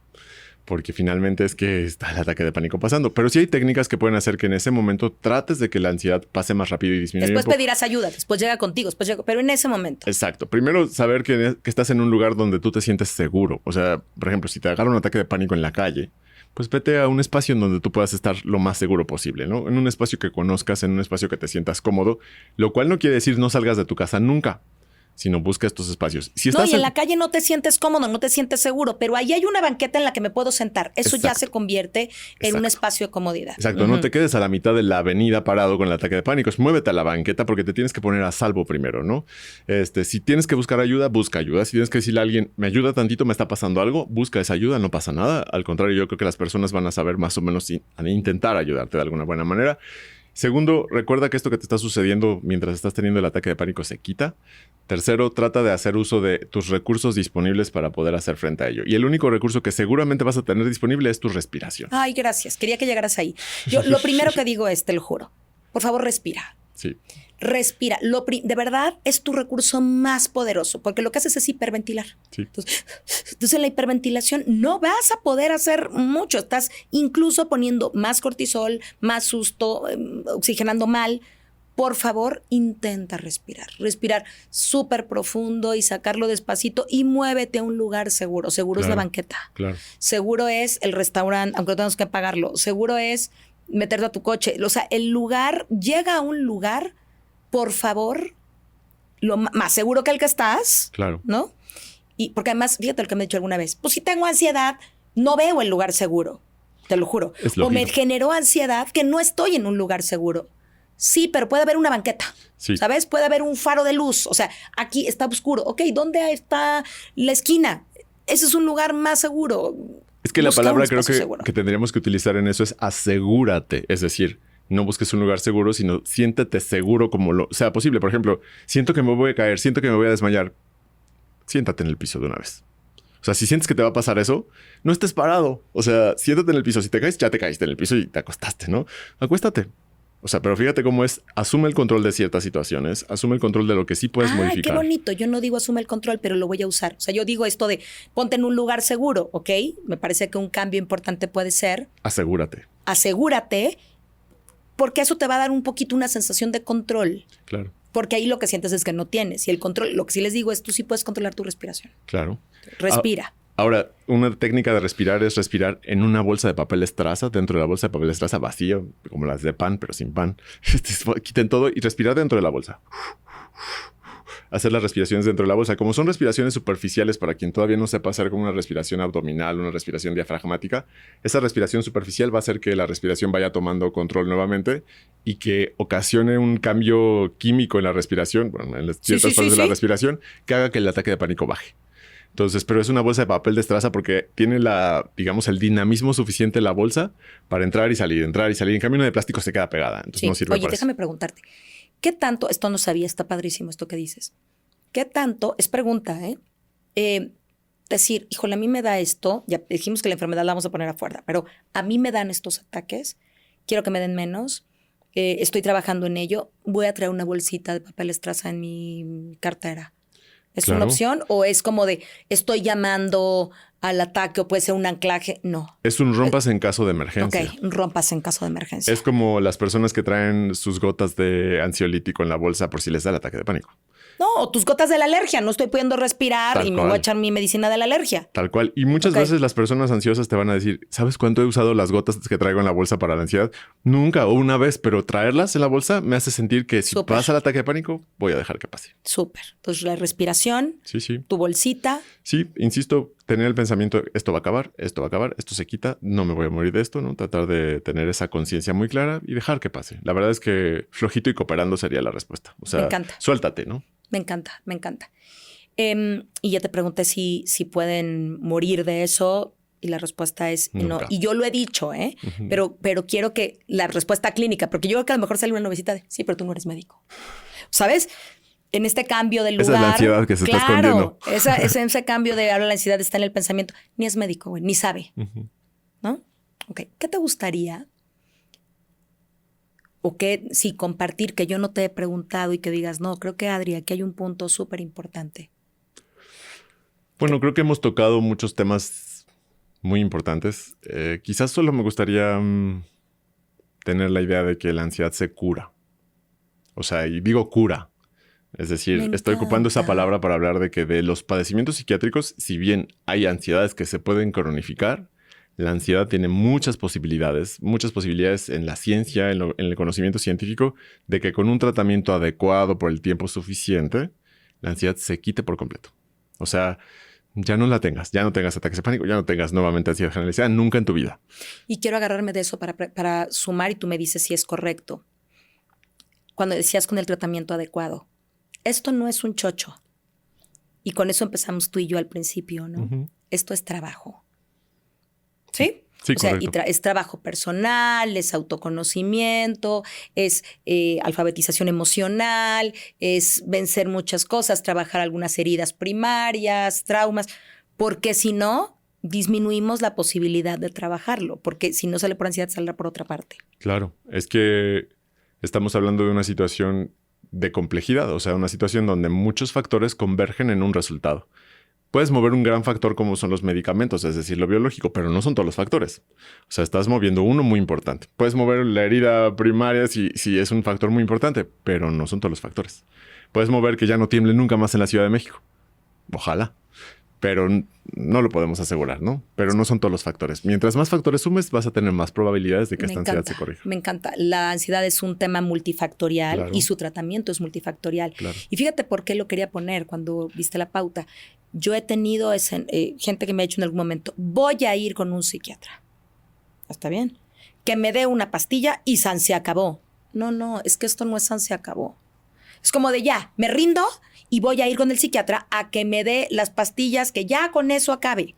Es entendible y creo que... Lo entiendo, pero es multifactorial. Claro. Eso necesitas continuar con tu tratamiento. No digo conmigo, quizá contigo o bilateral, pues somos socios en este proceso, lo que sea, pero no es me dolió la cabeza, me tomé una pastilla y ya se me quitó el dolor de cabeza.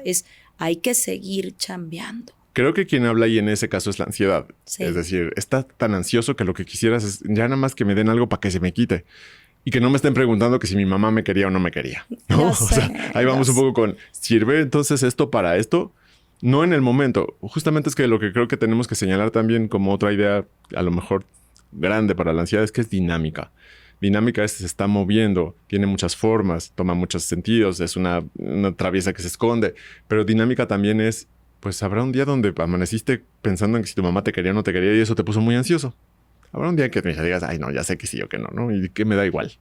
¿no? Y lo tienes que ir aprendiendo. Te tienes que dinamizar, te tienes que hacer más flexible, te tienes que hacer más móvil, recuperar tu movimiento en ti mismo, ¿no? Eso creo que es lo que le da forma. Qué bonito. Oye, déjame preguntarte una cosa más.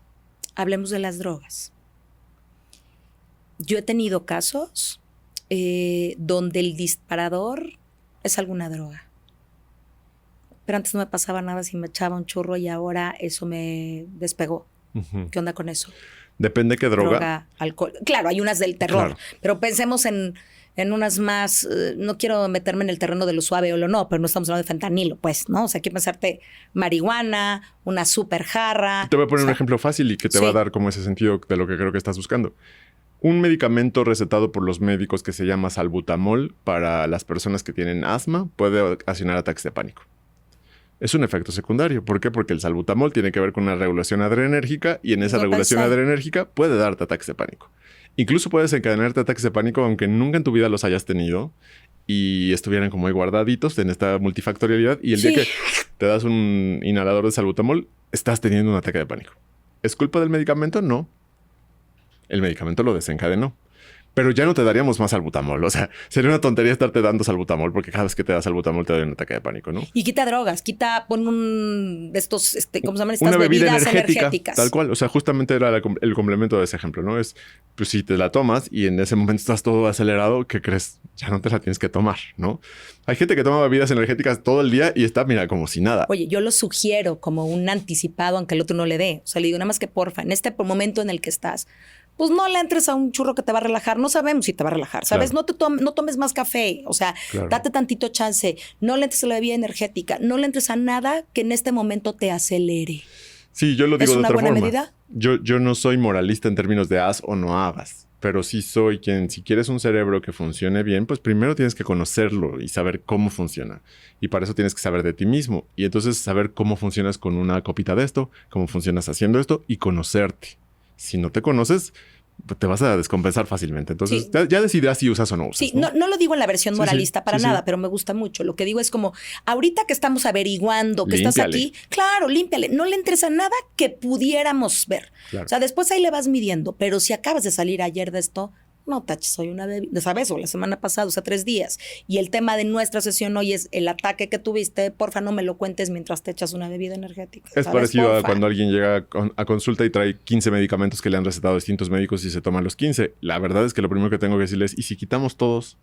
O sea, ya sé que suena terrible porque tiene 15 años tomando los 15 medicamentos, pero es que yo no sé si lo que te está pasando es Claro. lo que te está pasando o la culpa del medicamento o la culpa de la interacción de los medicamentos o la culpa de que se te atoran los medicamentos en algún lado y no funcionan, ¿no? O sea, no sé.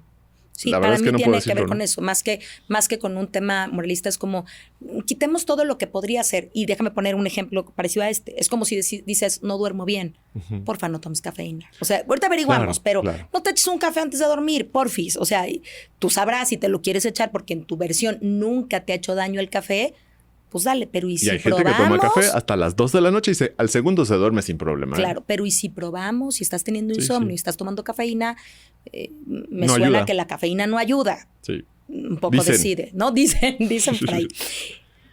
Estábamos en qué te gustaría que la gente se llevara de este episodio. Pues nada, que creo que... ya sé que me gustaría que la gente se llevara. La ansiedad es un tema de salud. Eso quiere decir que es un tema que incluso un médico general, un psicólogo general, no necesariamente especializado en algo, puede atender. Esto lo estoy diciendo porque me encantaría que la gente fuera con un médico o un psicólogo a tratar su ansiedad. No tienen que ir con un psiquiatra. Si es un médico o un psicólogo con buen ojo y con buen colmillo, va a saber decir, esto sí lo puedo atender. Incluso puede atender muy bien una ansiedad generalizada, un ataque de pánico y atenderlo bien. Y no mandar al psiquiatra al paciente. Si se complica, si ve que es difícil, si ve que es un caso demasiado, te va a mandar al psicólogo, te va a mandar al psiquiatra, pero un médico o un psicólogo general podría atender el caso, ¿no? Sé que es absurdo lo que voy a preguntar, porque hemos hablado de un ataque de pánico que para la gente es, oye, me voy a morir, es terrible. Pero, ¿qué cosas además de eso tú pones como, pero si pasa esto, sí, por favor, casi corre? ¿Sabes? Es que creo que cuando están pasando los ataques de pánico, parte de lo que nos corresponde a los que tratamos a las personas que tienen esto, es saber que en ese momento siempre van a querer correr hacia ti. O sea, siempre van a querer buscar ayuda. Y es entendible. Y un poco el juego es que sí van a buscar ayuda un día y tú tienes que estar en esa ayuda. ¿sabes? Tienes que dejar de estar en esa ayuda. Claro que cuando pasa todos los días tienes que decirle, oye, espera, ¿no? Pero cuando pasa, es importante para las personas que sepan que tú estás. Porque es una manera de reforzar que tienen en la bolsa algo que les va a quitar la ansiedad, ¿no? Pero si ese día no estás o te enojas porque te buscan porque están teniendo ansiedad o No, es la madrugada y ni te sonó el teléfono, no lo oíste. No pudiste contestar, exacto. Y no, pues ni modo, no pudiste contestar, no pasa nada. A veces es muy lógico, pero las personas siempre buscan eso y siempre lo van a buscar. No mucho, la verdad es que siempre lo buscan un poquito, aunque sea. Creo que hay que estar en ese tenor, ¿no? Por eso cuando me preguntas, ¿cuándo les diría yo que corran? En el caso de ansiedad yo le diría cuando quieran correr. O sea, cuando sientan que tienen que correr. Eso lo diría así. Me encanta. ¿Algo más, cielo santo? Pues nada, muchas gracias. Gracias por la invitación. No. A ver, yo de veras estoy profundamente agradecida. Por favor, pidiéndote que pongamos ahí en nuestro tintero una siguiente fecha, porque creo que hay por ahí algunos temas que vale la pena que pongamos, sobre todo dándole el espacio a esta línea delgadita entre al psicólogo sí iría, pero al psiquiatra no sé, ¿sabes? O al psiquiatra sí iría, pero al psicólogo no sé. Y me gustó mucho lo que dijiste, o sea, existen todavía, y digo todavía, en este momento en el que la gente puede decir, quiero ir con un psicólogo, quiero ir con un psiquiatra, un psicólogo con horas de vuelo, un psiquiatra puede atender ciertas cosas, y confíen, por favor, que si no fuera así, hay que ir yo sí lo voy a decir, ¿no? No vayan con alguien de la nada, o sea, de verdad, o sea, trata de que alguien te diga, te recomiendo te recomiendo a Francisco o investígale o ve con Adri porque mira, yo la conozco, porque en esa línea también hay sus temas, ¿no? Entonces es una forma también de cuidarte, siento yo, ¿sabes? Sí, correcto. De ponerte en un lugar seguro. Pero eso haría siempre en teoría, cuando buscas un servicio de alguien. Y no se nos tiene que olvidar que lo que hacemos es un servicio. O sea, si buscas un plomero, ¿qué harías primero? Preguntar si el plomero... No te creas, lo estás haciendo, te voy a contestar con lo que me contestaste primero. Es que tienes un cerebro. No, de verdad, a veces que la gente dice, como no quiero que nadie sepa que quiero buscar ayuda mental, no le voy a preguntar a nadie. Y yo he tenido, de veras, unas historias que me han contado en consulta que digo... ¿Por qué no le dijiste a nadie, no? O sea, por favor, ¿por qué? ¿Cómo que te dijo eso? O ¿cómo que te dio este medicamento más este y además te dijo explora todo esto cuando en una situación de súper riesgo? Pues ¿con quién fuiste? Claro. Y entonces a veces para tenerlo oculto y que nadie se entere, pues no pregunto. Creo que lo que toca es asesorarte y preguntar o investigar bien tú. Claro. ¿Sí? Claro. Muchísimas gracias, Francisco. Gracias. Te lo agradezco profundamente. Ha sido un honor tenerte aquí. Y a todos ustedes, espero de todo corazón que esto sea luz en su camino y no solamente para ustedes, sino para aquellos que son importantes para ustedes y que se identifican esto, los puedan orientar y puedan compartir esta información que seguro será de mucha utilidad. Así que muchas gracias por haber estado con nosotros y nos vemos pronto. Gracias por escuchar A Toda Mente, el podcast de Adriana Lebrija. Nos escuchamos la próxima semana.